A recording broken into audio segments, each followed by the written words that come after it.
Reggie, I'm concerned about the argument over John Mark. First, was he the author of the Gospel of Mark? Secondly, what was the nature of the dispute between he and Paul? And later on in Colossians 4, we learned that the two of them were in prison together. It would seem that they reconcile things. Does that mean that Paul was committed sin by not going on his missionary journey with Mark? Well, in the first place, I do think that Mark was the guy who wrote the gospel according to Mark. It looks like he was recounting Peter's version of the gospel story. And it really is interesting what happens at the beginning of the second missionary journey, because Luke tells us that John Mark had abandoned the mission in the middle of the first missionary journey. And then there's no comment about it. There's no casting of blame on John Mark or anything.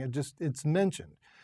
But then at the beginning of the second missionary journey, when it's time to go out again, Barnabas wants to bring his nephew John Mark along, and Paul says, "No, I'm not having it."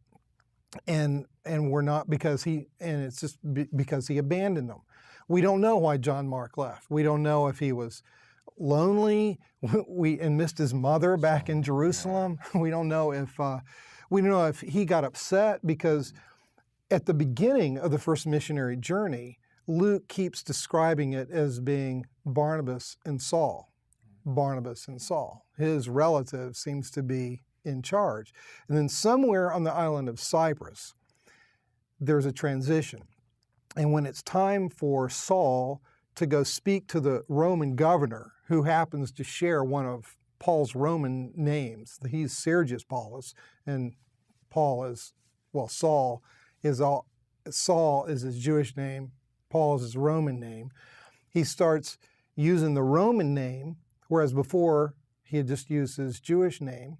And all of a sudden, the narrative starts becoming Paul and Barnabas. Paul and Barnabas. And it looks like there was a transition in leadership in the mission. And it could be that John Mark kind of felt like his relative had been muscled aside. We just don't know. But we know that there was a huge disagreement between Paul and Barnabas. And what it means in the short run is that the mission multiplies. Because at the beginning of the second missionary journey, instead of Paul and Barnabas working together in tandem, Barnabas takes his nephew, John Mark, and goes back down to Cyprus. But Paul picks up Silas, and then they head off into Turkey and go for the second missionary journey.